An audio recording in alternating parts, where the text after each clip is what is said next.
recuperação judicial, como vão conseguir prestar um serviço razoável se em situação normal os serviços sempre foram precários? E aí? Bom, os serviços são precários, não são porque as empresas estão em recuperação judicial, tá? Os serviços são precários porque não existe um projeto de serviço. As linhas de ônibus de Rio Branco, em última instância, elas são extensões ou pequenas modificações daquelas linhas do Ribeira e Lameira da década de 80, né? Década de 70, 80. Se você olhar para a história das linhas de ônibus aqui, tem pouquíssimas alterações estruturais. As linhas todas vão para o centro, do centro para bairro. Não existe linha bairro-bairro. Então você é meio que obrigado a ir até o centro para voltar para o outro lugar que você quer, para cruzar a cidade. Então são coisas que encarecem muito o sistema, tá? E fazem com que você tenha que colocar muitas linhas e poucos ônibus por linha. Então você tem uma frequência muito baixa. Muito baixa. Tá? Então, em vez de você ter ônibus a cada 10, 15 minutos, você passa a ter ônibus a cada meia hora, 40 minutos. E o passageiro, ele não espera isso, né? Então, o sistema ele tem que ser repensado, tá? Outra coisa é que se sobrecarregou o Sindicol com atividades que não são de um sindicato, são de um gestor, tá? Então, o Sindicol ele mantém o terminal de ônibus, o Sindicol ele mantém o sistema de transporte de necessidade, lá o saúde, o Sindicol mantém o sistema de GPS, o sistema de tarifação, as carteirinhas de estudante. Todas essas coisas eram para ser administradas pela prefeitura e desonerar a tarifa de todas essas coisas, tá? Se a prefeitura tem a capacidade de dar um subsídio, é muito importante o subsídio, mas que ela subsidia pela RB Trans, né?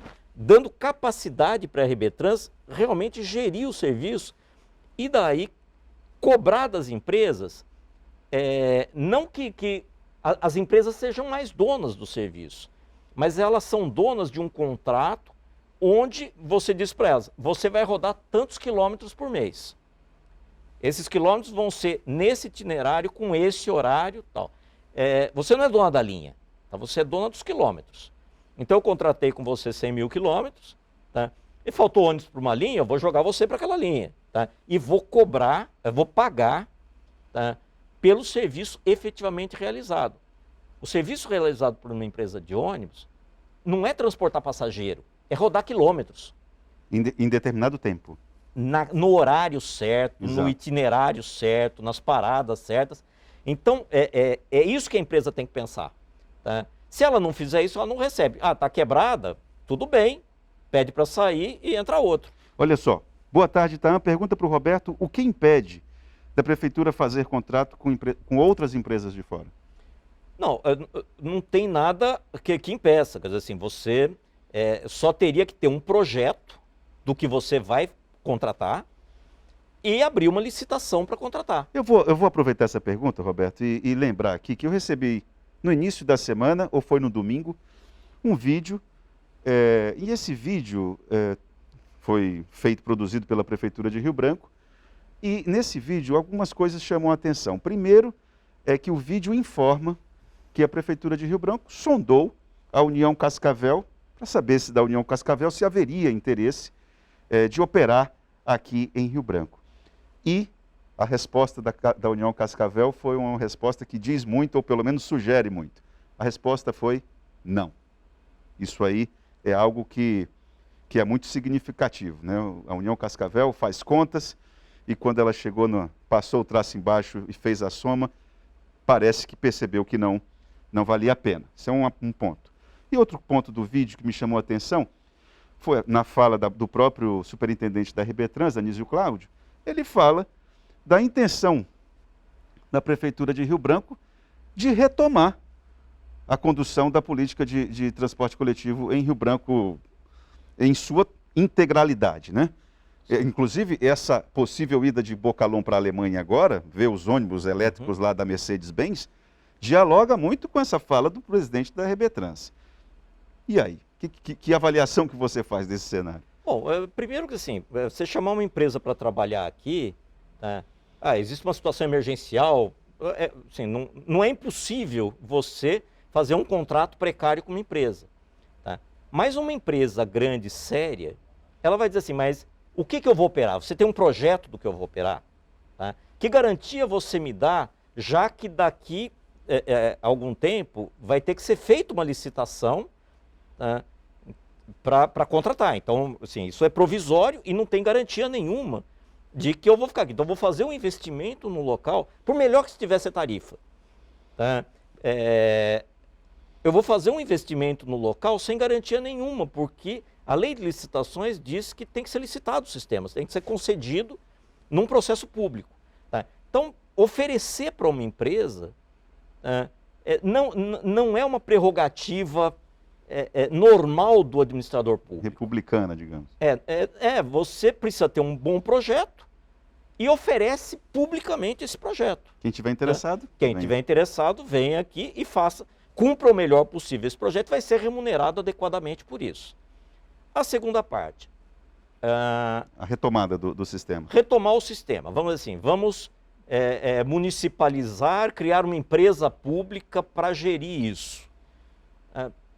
Está fora de moda. Está fora de moda. Mas assim, se você pegar Erundina, de esquerda, ela privatizou o serviço. Eu brinquei com os amigos falando, olha, nem o mais esquerdista dos esquerdistas pensaria numa situação dessa. O conceito do transporte, e Erundina tratou muito bem isso lá nos anos 80. Tá? Um prefeito de São Paulo. O transporte é público. O transporte, ele é domínio público. Por isso que eu disse, quem transporta não é o ônibus, quem transporta é a prefeitura. Tá? Em última instância, a prefeitura, assim, é uma concessão de serviço público. Tá? O operador é privado. Então você usa o que tem de melhor no serviço público, que é o controle público de uma atividade essencial, tá? E usa o que tem de melhor no setor privado, que é a agilidade de fazer compras, de fazer contratações. Quebrou um carro, substitui a peça, troca o carro, faz o que tem que ser feito. A mão de obra, a mão de obra do transporte público, assim, eu vou fazer um concurso público para motorista de ônibus, e o sujeito vai ser motorista de ônibus a vida inteira, ou daqui 2, 3 anos ele está em disfunção do serviço público. Tá? Então, esse tipo de coisa está resolvido há 40 anos no ideário do transporte público, da mobilidade urbana no Brasil. Tá? Então, não tem. Outra coisa, vamos colocar trólebus aqui, ônibus elétrico e tal. Qual o tamanho do investimento disso? Tá? Gigantesco. Se a Energisa for cobrar o que cobra da gente, nós estamos lascados. A prefeitura se lascou. Né? Mas tudo bem. Tá? Você precisa do investimento, você tem um custeio relativamente, um sistema relativamente caro. É um sistema que funciona bem em corredores. Tá? Você tem, o ônibus ele fica vinculado a um determinado trajeto. Daí você não consegue colocar o cabeamento em todo local. E outra, você tem que criar espaços quase que exclusivos para esse ônibus. Embora ele ande no trânsito, mas são ônibus de alta capacidade, né, que precisam andar em velocidade relativamente alta, né, vou colocar aí na casa de mais de 25 km por hora na média, 25, 30 km por hora na média, e que vão ocupar um espaço que a via já não tem. Então, você teria que fazer desapropriações grandes para alargar sistema viário. Tal. Então, é um investimento e é um transtorno gigantesco para você implantar um sistema desse. E para uma cidade planejada, o que não é o nosso caso, né, Roberto? Eu acho que a gente poderia até ter sido mais planejado. Tá? Olha, mas isso é papo para uma outra conversa. Olha, tem tanta coisa aqui. O Ednardo está perguntando por que não se colocar vans para o transporte coletivo? Tá. Por que não colocar van para o transporte coletivo? Uma das coisas mais danosas, mais perversas que existem é a van no transporte coletivo. Por quê? Por quê? Tá. Enquanto o ônibus, você tem uma parada ali do ônibus, onde você tem uma determinada linha, uma determinada empresa que deve cumprir um horário e passar num determinado horário ali para pegar o passageiro. A van, ele é um empreendimento particular. Tá? Cada dono de van é um empresário. Tá? Então o que ele vai tentar fazer? Ele vai tentar chegar na parada que está lotada antes do outro. E você começa a ter um conflito de tráfego. Tá? Outra coisa, a operação da van, ela é muito mais cara que a operação do ônibus, tá? Porque o ônibus transporta muito mais gente. Então, do ponto de vista econômico, ela não é viável. E para ela se viabilizar, ela tem que tirar o passageiro do ônibus. Então você cria mais congestionamento, cria mais conflitos e cria mais custo.